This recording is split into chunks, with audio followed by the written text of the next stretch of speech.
The lake loomed before me, its waters black as night, reflecting the pale moonlight like a mirror to the underworld. As I stood on the shore, a sense of unease crept over me, a feeling that I was being watched by unseen eyes lurking beneath the surface. I had heard the stories, the whispers of those who had ventured too close to the water's edge and never returned. They spoke of strange sounds echoing across the lake, of shadows darting beneath the waves, and of a presence that haunted the depths like a malevolent spirit.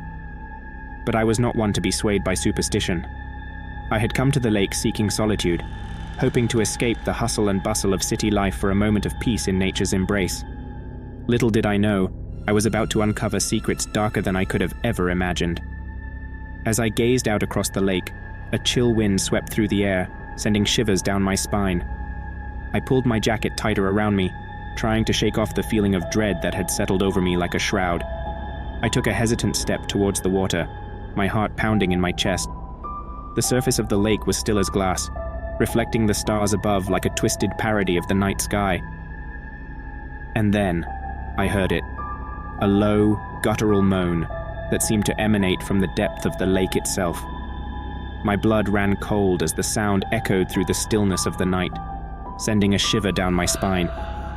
I stumbled backwards, my pulse racing as I scanned the darkness for any sign of movement.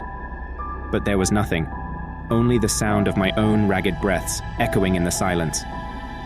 I turned to leave, my heart pounding in my chest, when suddenly I heard it again, the sound of something stirring beneath the surface of the water. I froze, my eyes widening in terror as I watched a dark shape emerge from the depths. It was like nothing I had ever seen, a creature of nightmares, with long, sinewy limbs and eyes that glowed with an otherworldly light. It reached out towards me, its fingers curling like talons as it beckoned me closer. I tried to scream, to run, but my feet were rooted to the spot as if held in place by some unseen force. I watched in horror as the creature drew closer, its mouth twisting into a grotesque smile that sent shivers down my spine. And then, just as suddenly as it had appeared, the creature vanished beneath the surface of the lake, leaving me standing alone on the shore, shaken but alive. I stumbled back to my car, my mind reeling with fear and confusion. What had I seen? What lurked beneath the surface of the lake, waiting to drag unsuspecting victims into its watery depths? As I drove away from the lake, the image of the creature burned into my mind like a brand. I knew that I would never forget the horrors that lurked within its dark waters, and that I would never be able to shake the feeling that I was being watched by unseen eyes, even in the safety of my own home. I never should have ventured into those woods. They were old, ancient even, with trees that seemed to whisper secrets of the past. But curiosity got the better of me, and now I find myself lost in a nightmare that I can't escape. It started innocently enough. A weekend camping trip with friends, a chance to disconnect from the world and reconnect with nature. We set out on a hike, following a trail that led deep into the heart of the forest. The trees towered above us, their branches reaching out like skeletal fingers against the grey sky. As we walked, I couldn't shake the feeling of being watched. Every rustle of leaves, every creak of a branch, sent a shiver down my spine. My friends laughed it off, but I knew there was something wrong with those woods. As night fell, we set up camp in a clearing, the fire casting a warm glow against the encroaching darkness. We laughed and talked, trying to ignore the feeling of unease that hung over us like a pall. But as the fire died down and the forest fell silent, the fear returned. I heard them first, the whispers, soft, barely audible, like the wind through the leaves.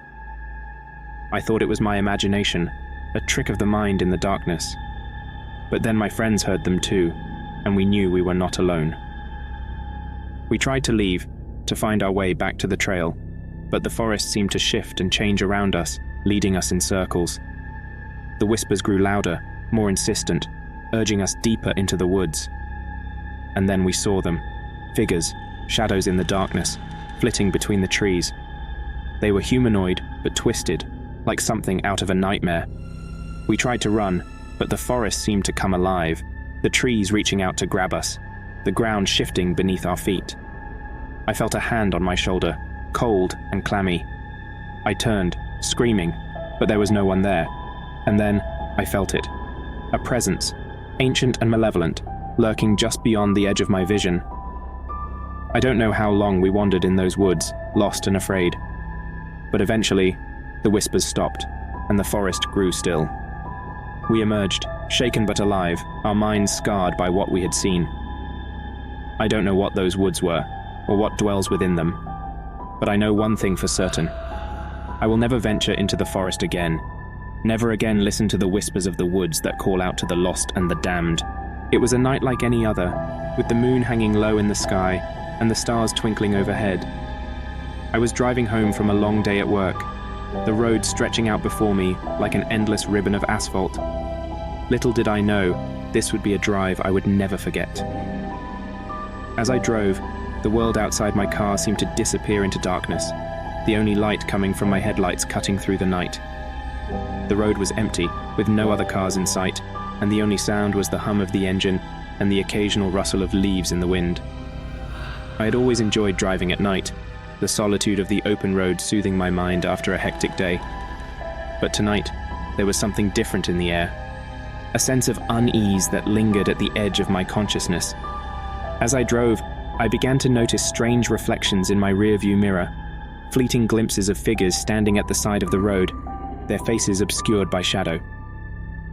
I tried to dismiss them as tricks of the light, but they persisted, appearing and disappearing with each passing mile.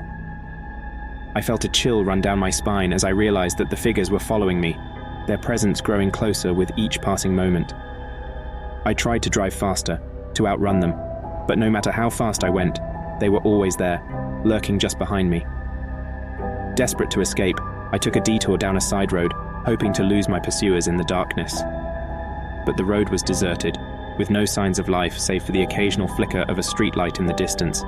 As I drove, the road seemed to stretch on forever, twisting and turning like a labyrinth. I felt a growing sense of dread as I realized that I was lost, trapped in a maze of empty streets with no way out. Suddenly, my car sputtered to a stop, the engine dying with a final gasp. I tried to restart it, but the key only turned in my hands, the dashboard lights flickering ominously. I stepped out of the car, my heart pounding in my chest, and looked around. I was surrounded by darkness, with no signs of life in any direction. And then, I heard it. A low, guttural growl that seemed to come from everywhere and nowhere at once. As I turned, I saw them. The figures from my rearview mirror, standing before me with eyes that gleamed in the darkness.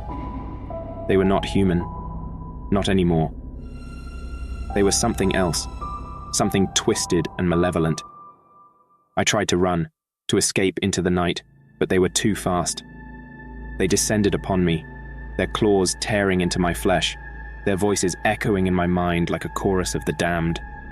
And then, just as suddenly as they had appeared, they were gone, leaving me lying on the cold pavement alone and broken. As I lay there bleeding and afraid, I realized that I had stumbled into a world of darkness that existed just beyond the edge of our reality, a world where nightmares are made real and there is no escape. As the sun rose on the horizon, casting its golden light across the landscape, I knew that I would never be the same. The horrors I had witnessed had changed me, had shown me that the darkness is always there, waiting for its chance to consume us all. And as I drove away, leaving that desolate road behind me, I knew that I would never forget the night that changed everything.